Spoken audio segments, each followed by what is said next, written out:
Hello, everyone, and I'm Adam Hall, and welcome. Before we take a deep dive in today's topic, I want to invite you to hit the subscribe button and the bell notification to get more of these videos that I'm going to be putting out. So today I want to take a deep dive into fear. Speaking of challenges, it's probably the most predominant part of our culture in many ways. We often react and engage in our lives from a place of fear, primarily through survival instincts. But I'm bringing this up today because in the last couple weeks here in the U.S., we've had a preponderance of really hateful acts, these pipe bombs to various political figures. We had a major attack at a synagogue. And so hate and fear actually go together because fear is the absence of love. And of course, hate is the opposite of love. And the question really is why do people hate? Why do they project themselves in a way upon others based upon their race, creed, color, gender, political affiliation? It's one ideology versus another. We seemingly want to be in the place that is polar opposite of the only true thing there is, which is love. And this is an aspect of ourselves that is a separate mindset. It's the mindset of the ego that functions separately. And it does so from a place of hate and fear. And fear, I want to lean into that a little bit because it's so pervasive. I mean, obviously we see it act out in many ways that are violent and, very, unpleasant, well, ugly, if you will. And fear is insidious because it does project hate into the world. And the most difficult thing to look at is we often just see the effects of hate and fear. We see how it manifests in our lives, be it through shootings at schools or synagogues or delivering of pipe bombs or just anger and projection upon others. That is quite challenging. And remember, those that are projecting hate are in a place of fear. They are fearing for their own sense of self, fearing for their own survival. This is not to admonish them. This is only to say they are in fear. And each of us in our own little way, we have to own our fear and our projection that comes across in an unloving way. Because if it's not love, it's fear and hate. Remember that. If it's not love, it's fear and hate. Now, I've got to own this one because I too function in fear and a place of projecting hate.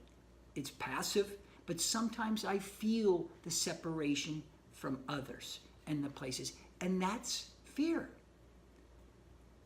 I don't hate people, but I often function in a survival mindset. So we have to be in observance of this, and that's all I'm suggesting here.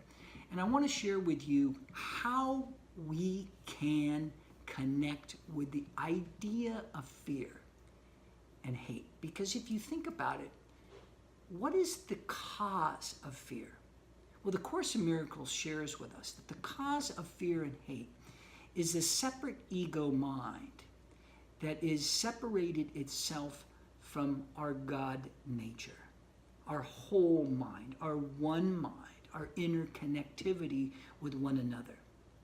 And that is all there is whole oneness and interconnectivity of one another. Yet the idea of separation from that wholeness, from that love, gives us a sense of fear, and it drives things like hate. So being that fear and hate are actually an illusion, because all that does not exist within love and the wholeness of God and the oneness of mind, that is fear and hate. So what can we do about that? How can we understand that more deeply? So here's what I want to share with you. I want you to go with me on this. Think of this in terms of, well, like a dark room. Like a dark room, and you can't see anything, and you want to turn on the light. So imagine this. Where there was darkness, now there is light. Where there was darkness, now there is light. Okay? So what is fear? Where the darkness was. Where can it be found? Where the darkness was. What is it now? And where can it be found? It is nothing and nowhere. When the light of love has come, its opposite will disappear without a trace. That light, that love, dispels the idea of fear and hate, and someone even would say evil in the world, if it even existed. But the turning on the light dispels that darkness of fear. When we come to our lives with love and compassion and kindness, we are able to dispel our fear and hate. So that thought from the Course in Miracles asks us to remember that nothing unreal can threaten you. It does not exist. And nothing real can be threatened. And therein lies the peace of God. So today I bid you a day of peace, of love, and observing your own sense of fear, and being in a place where we must pray and hold those that are in fear and in hate and projecting that violently or in any way upon anybody, to hold them in love and light as well. Blessings, and enjoy the journey, and Godspeed to each of you.